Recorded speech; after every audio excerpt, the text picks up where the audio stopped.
మన ప్రభువు రక్షకుడైన యేసుక్రీస్తు జీవనామమున కూడి వచ్చిన మీ అందరికీ హృదయపూర్వక వందనాలు చెల్లిస్తున్నాను.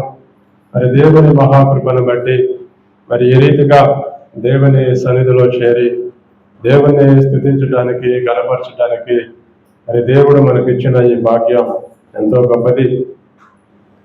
ఎంతమంది అయితే దేవుని చేతిలో ఉంటారో దేవుడు వారిని మంచిగా వాడుకుంటాడు.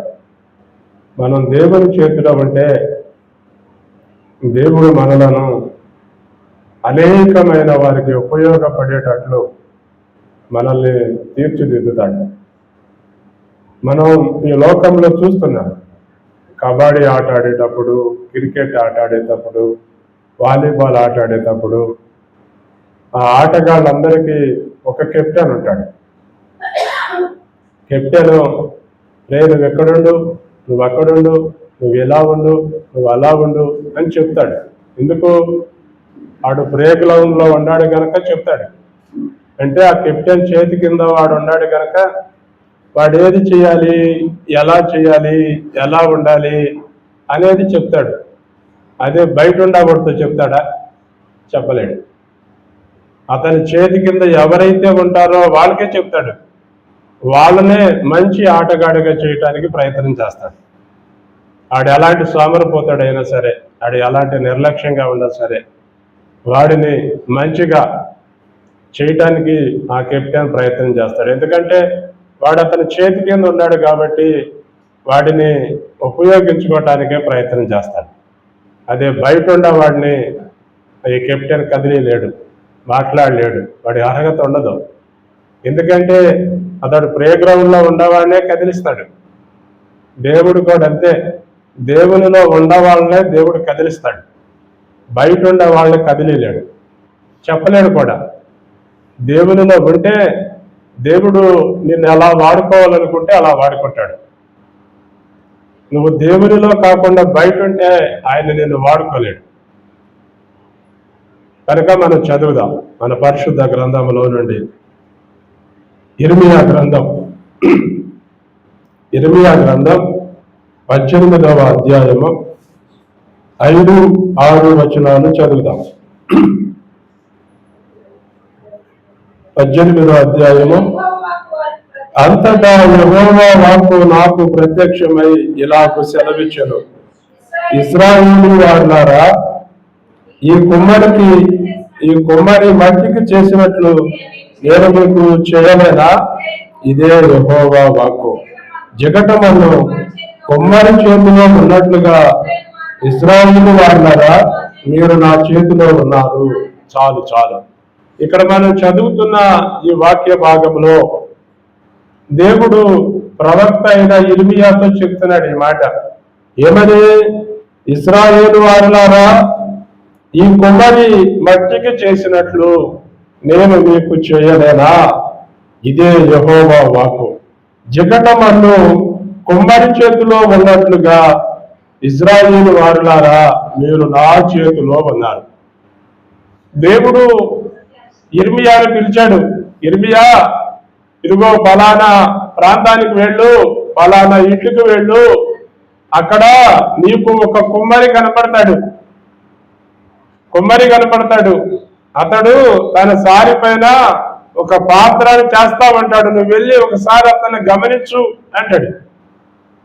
అనగానే దేవుడు చెప్పంగానే ఇర్మియా లేచి ఆ ప్రాంతానికి వెళ్ళాడు, ఆ ఇంటికి వెళ్ళాడు. అతడు ఏం చేస్తున్నాడో చూస్తున్నాడు. అతడు ఇంత మట్టి తీసుకున్నాడు. మట్టి తీసుకుని దానిని బాగా నానబెట్టి దానిని కస బిస తొక్కుతున్నాడు. దానిలో ఉన్న వ్యర్థమైనదంతా, కాళ్ళకి తగదియో రాళ్ళు కానీ పుల్లలు కానీ వ్యర్థమైన తగిలేయన్నీ తీసి బయటపడేస్తున్నాడు. ఎందుకు? ఆ మట్టి బాగా శుభ్రంగా ఉంటేనే పాత్ర వస్తుంది. దానిలో చిన్న నలకబడినా కూడా పాత్ర తొలగిపోతుంది. అందుకని ఆ మట్టిని సాదృశ్యంగా తీసుకొని దేవుడు మనతో మాట్లాడుతున్నాడు. ఇర్మియా వెళ్ళినప్పుడు ఆడు మట్టి తీసుకుని బాగా శుభ్రం చేసి సారిపైన పెట్టి కొండ చేస్తున్నాడు. కొండ చేస్తుంటే ఏమైంది, అది కొంచెం పక్కకు తొలిగింది. ఎందుకు పక్కకు తొలిగింది అని అంటే దానిలో ఒక చిన్న రాయి తగిలింది. రాయి తగిలి సరిగ్గా ఆ రాయి మీద తీసి పక్కన పడేశాడు. పడేసి మళ్ళీ దానిని ముద్ద చేసుకుని మళ్ళీ దానిపైన పెట్టి దానిని కొండ చేస్తే అది మంచి కొండ అయింది. అంటే దేవుడు మనలను ఆయన చేతిలో పెట్టుకోవడానికి ఇష్టపడుతున్నాడు. దేవుని చేతిలో మనం ఉంటే మంచి పాత్రలుగా తయారవుతాం. నువ్వు దేవుని చేతిలో ఉంటే అనేకమైన వారికి ఉపయోగపడతావు. అనేకమైన వారికి ఉపయోగపడేటట్లు దేవుడు చేస్తాడు. నువ్వు చేయాల్సిందల్లా నువ్వు దేవుని చేతిలో ఉండటమే. కానీ ఈ రోజుల్లో చాలా మంది దేవుని చేతిలో ఉండటానికి ఇష్టపడరు. దేవుని చేతిలో ఉండటానికి ఇష్టపడరు. వాళ్ళు ఇష్టం వచ్చినట్లు వాళ్ళు జీవించటానికి, స్వేచ్ఛగా ఉండటానికి, లోకంతో కలిసిపోయి బ్రతకటానికి ఇష్టపడుతున్నారు. లోకంతో కలిసిపోయి బ్రతికేవాడు దేవునితో బ్రతకలేడు. ఎందుకంటే దేవుడు లోకానికి వ్యతిరేకంగా ఉంటాడు. లోకంలో అయినాను లోకంలో ఉన్న వాటినైనాను ప్రేమించకండి అని చెప్పిన దేవుడు నిన్ను లోకంలో ఉంచడానికి ఎలా ఇష్టపడతాడు? అందుకని నువ్వు దేవుని చేతిలో ఉండాలి, దేవుని చేతిలో వాడపడాలి. అప్పుడు దేవుడు నిన్ను 30 దంతులుగాను 60 దంతులుగాను 100 దంతులుగాను చేస్తాడు. అది దేవుని చేతిలో నువ్వు ఉంటేనే జరుగుతుంది. దేవుని చేతిలో లేకుండా ఏమండి నేను దీవించబడుతున్నానంటే అది అబద్ధం. దేవుడి చేతిలో నువ్వు లేకుండా నేను దీవించబడుతున్నానంటే అది అబద్ధం. దేవుని చేతిలో ఉండి దీవించబడతాం వేరు, దేవుని చేతిలో లేకుండా దీవించబడతాం వేరు. లోక సంబంధమైన దీవెనలు ఉంటాయి, ఆత్మ సంబంధమైన దీవెనలు ఉంటాయి. కనుక మనం దేవుని చేతిలో ఉంటే దేవుడు మనలను అలా వాడుకుంటాడు. ఇదే మన పరిశుద్ధ గ్రంథంలో యేసయ్య కొండ మీద ఉండి ప్రసంగం చేస్తున్నాడు. ఏమండి, యేసయ్య ఇశ్రాయేలు ప్రాంతంలో ఉండి ప్రసంగం చేస్తున్నాడు. ప్రసంగం చేస్తుంటే ఆయన వాక్యం వినటానికి కొన్ని వేల మంది ప్రజలు వచ్చారు. వేల మంది ప్రజలు వచ్చారు. ప్రజలు వచ్చి 1 దినం 2 దినాలు 3 దినాలు గడిచిపోయింది. వాళ్ళకి ఆకలి కూడా అవల. దేవుడు వాక్యం చెప్తుంటే వాళ్ళు ఆకలి మర్చిపోయారు. విచిత్రంగా ఉంది కదా, ఆకలి మర్చిపోయారు. ఏమండి, మన పరిశుద్ధ గ్రంథంలో చదివితే అర్థమైంది. కొన్ని వార్తలు చదవటం బాగుంటుంది. మత్తయి సువార్త 15వ అధ్యాయం 36వ వచనాన్ని చదువుదాం. మత్తయి సువార్త 15వ అధ్యాయం కొంచెం పంపించండి.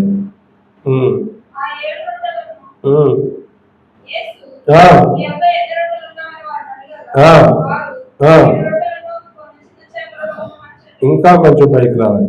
ఆయన శిష్యులు ఎంత గొప్ప జన సమూహమును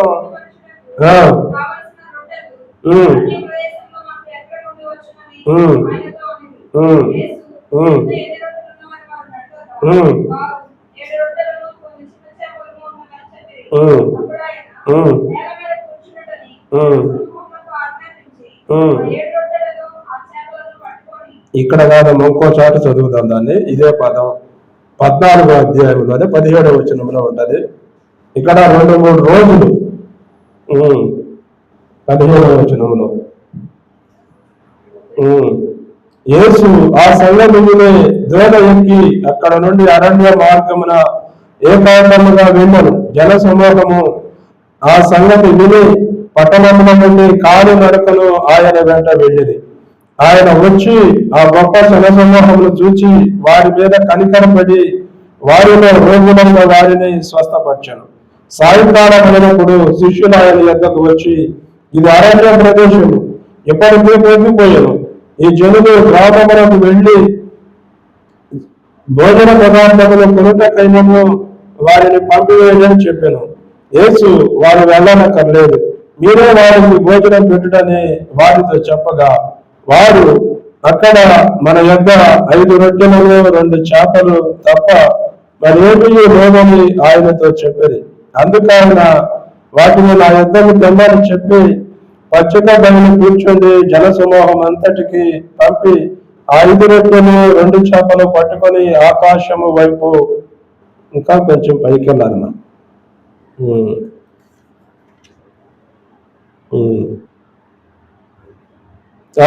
ఈ 15వ అధ్యాయంలోని క్షమించండి 15వ అధ్యాయంలో 31వ వచనములు అంతటా యేసు తన శిష్యులను పిలిచి ఈ జనులు నేటికి 3 దినాల నుండి నా యొద్ద ఉన్నారు. ఇక్కడ మనం ఈ వచనం కోసమే నేను ఎంతసేపు చదివించాను. ఏమండి, నేటికి 3 దినాలు యేసయ్య వాక్యం చెప్తే 3 దినాలు వాళ్ళు అన్నం మర్చిపోయారు, మంచినీళ్ళు మర్చిపోయారు, వాళ్ళకి ఆకలి కూడా అవ్వలేదు. అంటే వాళ్ళు దేవునిని ఏమంటే దేవునిలో లీనమైపోయి ఉంటారు ఆ వాక్యానికి.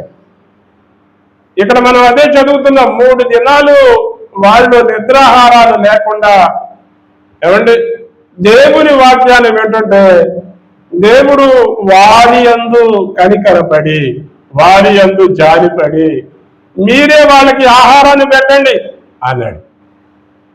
అయ్యా ఇక్కడ 7 రొట్టెలు కొన్ని చిన్న చేపలు ఉన్నాయి అని చెప్పారు.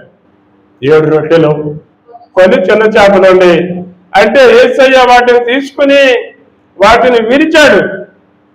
యేసయ్య చేతిలోనికి ఆ 7 రొట్టెలు కొన్ని చిన్న చేపలు వచ్చినప్పుడు ఆయన విరిచి అక్కడున్న వాళ్ళందరికీ మీరు వడ్డించండి అన్నాడు. అంతే, అక్కడున్న వాళ్ళందరికీ వడ్డించారు. అందరికి వడ్డీయంగా తృప్తిగా తిన్నాక 7 గంపలు మిగిలింది. అక్కడ ఎంతమంది తిన్నారు అని జనాభా లెక్కేస్తే ఏమండి 4,000 మంది. 4,000 మంది పురుషులు అని రాశారు. అక్కడ స్త్రీలు కాదు, పిల్లలు కాదు. స్త్రీలను లెక్కేయలేదు, పిల్లలను లెక్కేయలేదు. స్త్రీలు పిల్లలు ఏమంటే పురుషులు అందరూ వచ్చి దేవుని వాక్యాన్ని వింటున్నారు. నిద్రాహారాలు మర్చిపోయారు. కానీ ఈ రోజుల్లో చాలా మంది దేవుని చేతిలో ఉండడానికి ఇష్టపడుతున్నా. దేవుని చేతిలోనికి నువ్వు వస్తే దేవుడు నిన్ను విరుస్తాడు. నువ్వు విరవబడితేనే అనేకమైన వారికి ఉపయోగపడతావు, విరవబడకపోతే ఉపయోగపడవు. నువ్వు గోధుమ గింజలు వేస్తే అది చస్తేనే ఫలిస్తుంది, వరి విత్తనాలు వేస్తే అది చస్తేనే ఫలిస్తుంది, చావకపోతే ఫలించదు. ఆ ఒక్క గోధుమ గింజ చచ్చి బ్రతికినాక కొన్ని గింజలకు అది ఆయుష్నిస్తుంది. ఒక్క గోధుమ గింజ మనం వేస్తే చాలు. మీకు అర్థమయ్యేలా చెప్పాలంటే ఒక్క మామిడి విత్తనం నువ్వు నీ ఇంటి ముందు నాటావనుకో, అది ఎన్ని మామిడికాయలు కాస్తుంది? ఏమండి, నువ్వు నాటింది ఒక్కటే, కానీ అది రోజుకి ఒక్కాయ కాస్తుందా? కాదు, దానికి కొన్ని 100 కాయలు కాస్తాయి, 100. ఏమండి, అది బతికున్నంత కాలం కాస్తూనే ఉంటది.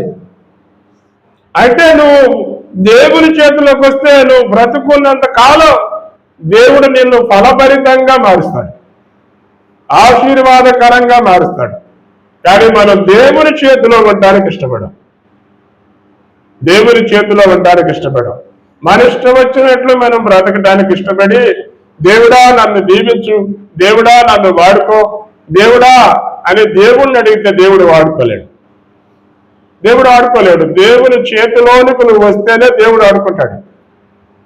దేవుడా నన్ను వాడుకో అని ఆయన చేతి కిందకి రావాలి. ఇక ఎప్పుడు ఆయన చెప్పినట్లు నువ్వు నడవాలి. అంతే తప్పితే నీ ఇష్టం వచ్చినట్లు నువ్వు జీవించి, నీ ఇష్టం వచ్చినట్లు నువ్వు బ్రతుకుతూ, నీ ఇష్టం వచ్చినట్లు నువ్వు ప్రవర్తిస్తూ దేవుడా నన్ను మధ్య మధ్యలో వాడుకుంటా ఉండు, నేను మధ్య మధ్యలో నా ఇష్టం వచ్చినట్లు బ్రతుకుతా అంటే అది కుదిరే పని కాదు, కుదరదు. మనం దేవుని చేతిలోకి వచ్చినాక దేవునితో పూర్తిగా సరెండర్ అయిపోవాలి. అంతే, అప్పుడు ఆయన నిన్ను వాడుకుంటాడు. ఎలా వాడుకోవాలో అలా వాడుకుంటాడు, ఆయన ఇష్టం అది.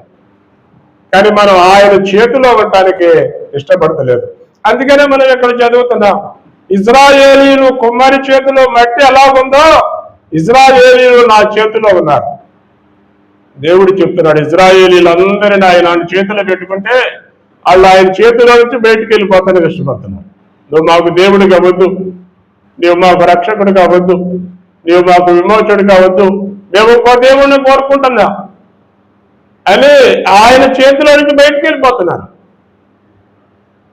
ఆయన విసర్జించేసి వెళ్ళిపోతున్నారు. ఆయన బలవంతంగా లాక్కోలేడు ఎవరిని, బలవంతంగా దేవుడు ఎవరిని తీసుకోడు. దేవుడు ఎవరినైనా ఇష్టపడి ఆయన దగ్గరకు వచ్చేవాళ్ళనే వాడుకుంటాడు. అందుకే మనం చదువుతాం మన పరిశుద్ధ గ్రంథంలో యోబు గ్రంథం 6వ అధ్యాయము 8-9 వచనాలు చదువుదాం. యోబు గ్రంథం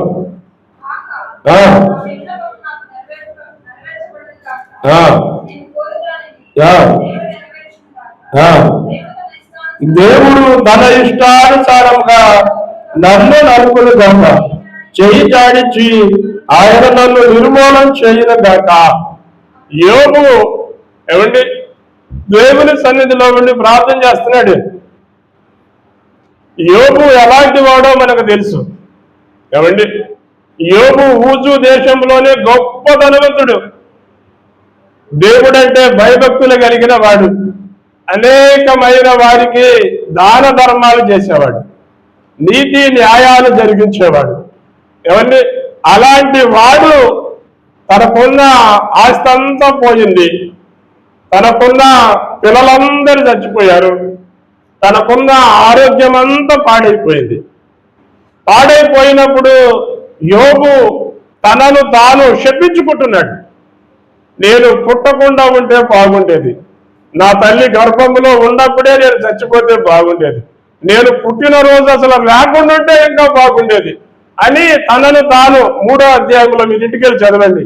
3వ అధ్యాయంలో తనను తాను శపించుకుంటున్నాడు.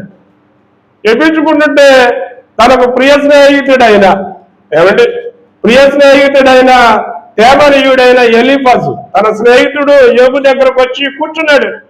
యోబు నువ్వు ఎలాంటి వాడివిరా, ఎంత ధనవంతుడివిరా, ఎంత ఐశ్వర్యవంతుడివిరా, నువ్వు ఎంత మంచోడివిరా, నీకెందురా ఇన్ని కష్టాలు వచ్చినాయి, నీకెందురా ఇన్ని బాధలు వచ్చినాయి అని అనేకమైన మాటలు అతనితో చెప్తూ వస్తున్నాడు. చెప్తూ వస్తున్నప్పుడు అతడు చెబుతున్న మాట ఇది. ఏమని చెబుతున్నాడు? దేవుడు ఆయన నన్ను ఆయన చేతుల్లోకి తీసుకుని ఆయన ఇష్టానుసారంగా నలిపితే నేను ఇంకా సువర్ణములా మారిపోతా. దేవుని చేతిలో నువ్వు ఉండటానికి ఇష్టపడు. ఇక్కడ అదే మనం చదువుతున్నా, దేవుడు తన ఇష్టానుసారముగా నన్ను నలుపును గాక. దేవుని చేతిలో నువ్వు నలపెడితే ఏమండి సువాసన వెరజల్లుతావు, మాధుర్యాన్ని ఇవ్వగలుగుతావు. ఇదే 23వ అధ్యాయంలో మంచి మాట ఉంటుంది. 23వ అధ్యాయంలో 10వ వచనంలో మనం చదివితే ఏమంటే ఆయన నన్ను శోధించిన తరువాత నేను సువర్ణము వలె కనబడుదును అంటున్నాడు.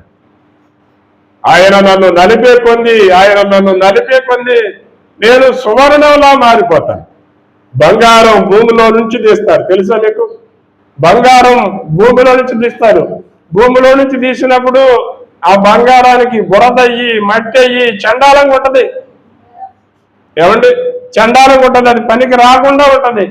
ఆ బంగారాన్ని తీసుకుని ఏమండి ఈ కంసాలి వాడు ఆ బంగారాన్ని వేడి మీద దాన్ని ఉంచినప్పుడు దానికున్న మురికంతా దానికున్న బురదంతా వేడైపోతుంది. అది ఎంత కాలితే అది అంత సువర్ణంగా మారిపోతుంది. దానికున్న బురదంతటిని ఆ వేడి తీసేస్తుంది. దేవుని చేతిలోకి వస్తే నువ్వు వేడిగా ఉంటావు, ఏమండి వెచ్చగా ఉంటావు. ఏమండి దేవుడు నిన్ను అలాగూ బలపరిచి వాడుకుంటా ఉంటాడు. ఎలా వాడుకోవాలనుకుంటే దేవుడు నిన్ను అలా వాడుకుంటాడు. నువ్వు ఆయన చేతిలో ఉంటేనే అది జరుగుతుంది. నువ్వు ఆయన చేతిలో లేకపోతే ఆయన నిన్ను వాడుకోలేడు.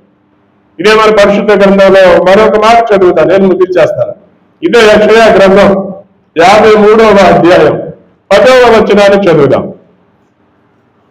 యెషయా గ్రంథం 53వ అధ్యాయం 10వ వచనం. అతన్ని నలగగొట్టుటకు యెహోవాకు ఇష్టమాయను, ఆయన అతనికి వ్యాధి కలుగజేశాను. ఏమండి, ఇక్కడ మనం చదువుతున్నాం, అతన్ని నలుగగొట్టుటకు యెహోవాకు ఇష్టమాయను.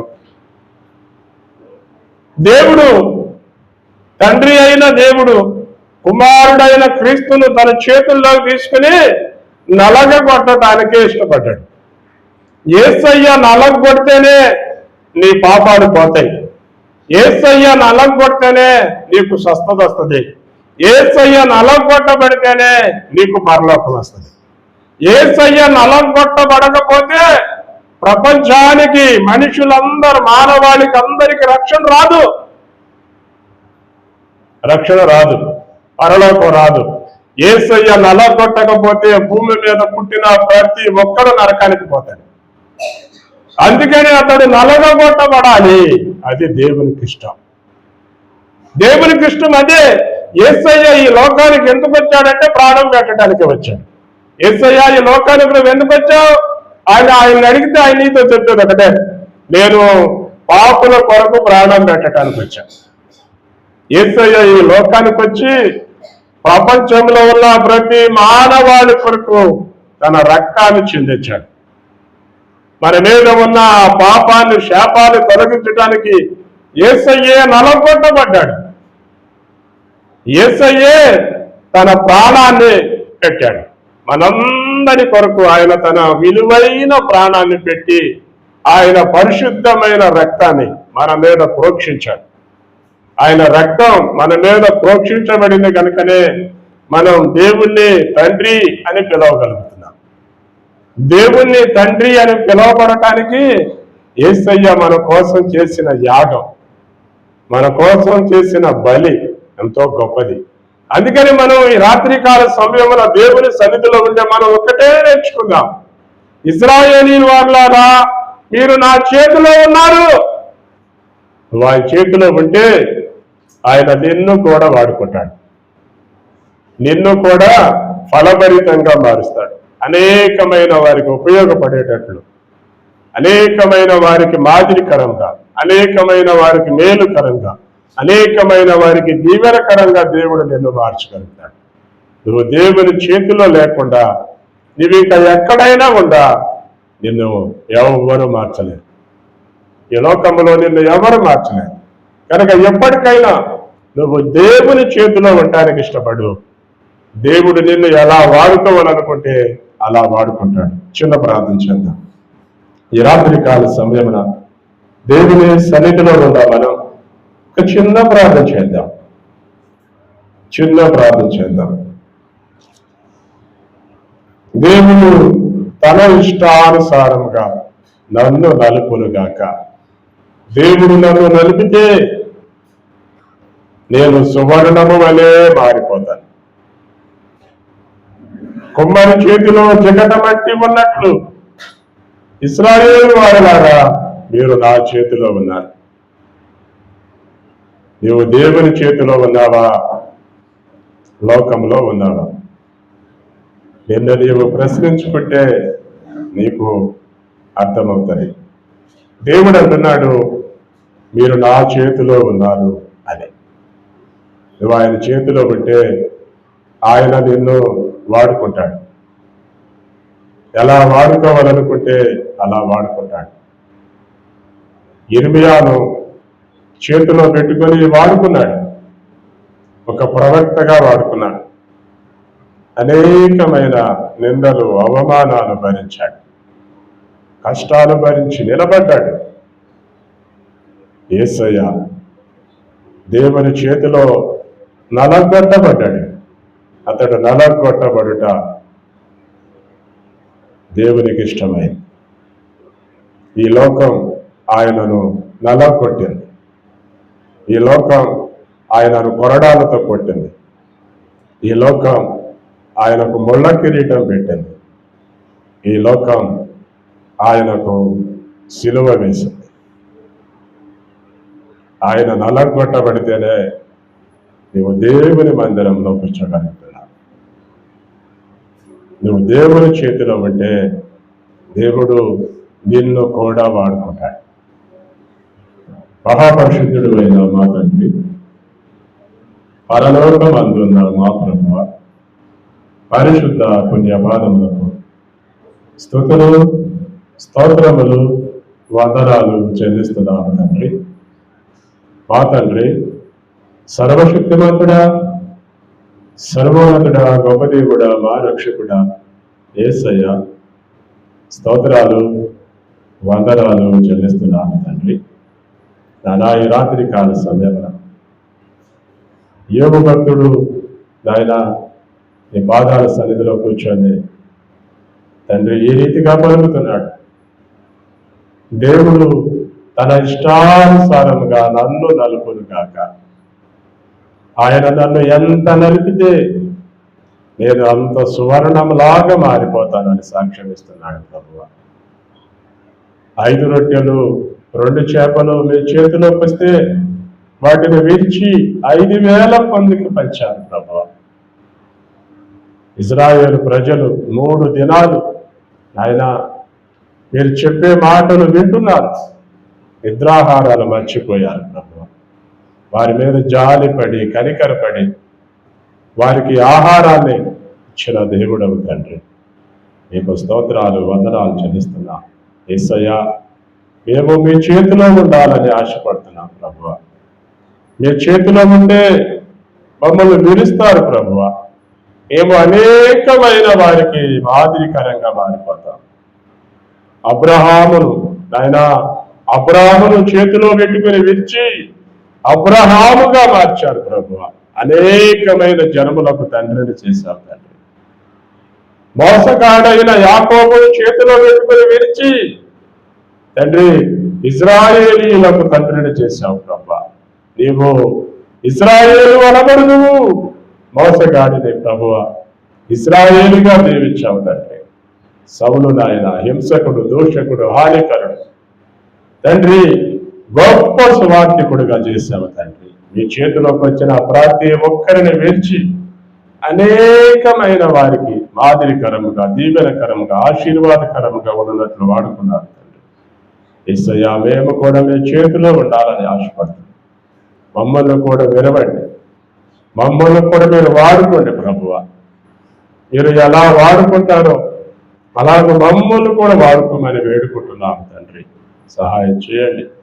ఈ రాత్రి కాల సమయంలో మీ విడల ప్రభువా, యేసయ్యా నన్ను కూడా వాడుకోవాలి. ఎంతమంది పలుకుతున్నారు, ఎంతమంది ప్రార్థన చేస్తున్నారు, వారిని మీరు ఎలా వాడుకోవాలనుకుంటే అయినా మీ బిడ్డలను మీరు అలా వాడుకోమని వేడుకుంటున్నాం. సహాయం చేయండి, కృప చూపించండి. ఈ సన్నిధిని సమాధానంతో నింపండి. కూడి వచ్చిన ప్రతి ఒక్కరిని మీరు దర్శించండి.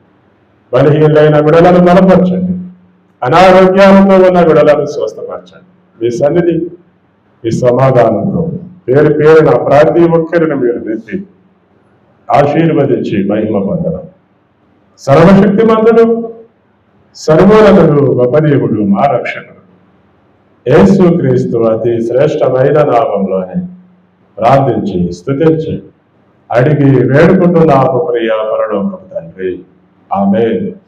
ఇప్పుడు నా తండ్రి అయిన దేవుని దయయు ఆయన కుమారుడైన యేసు క్రీస్తు యొక్క కృపయు పరిశుద్ధాత్ముని అన్యోన్య సహవాసము సమాధానము సంపూర్ణ దీవెన ఎప్పుడునో ఎల్లప్పుడును దేవుని మహాకృప మనకును మన కుటుంబాలకు సకల పరిశుద్ధులకు సదాకాలం తోడయుండి నడిపించి దీవించి ఆశీర్వదించునుగాక.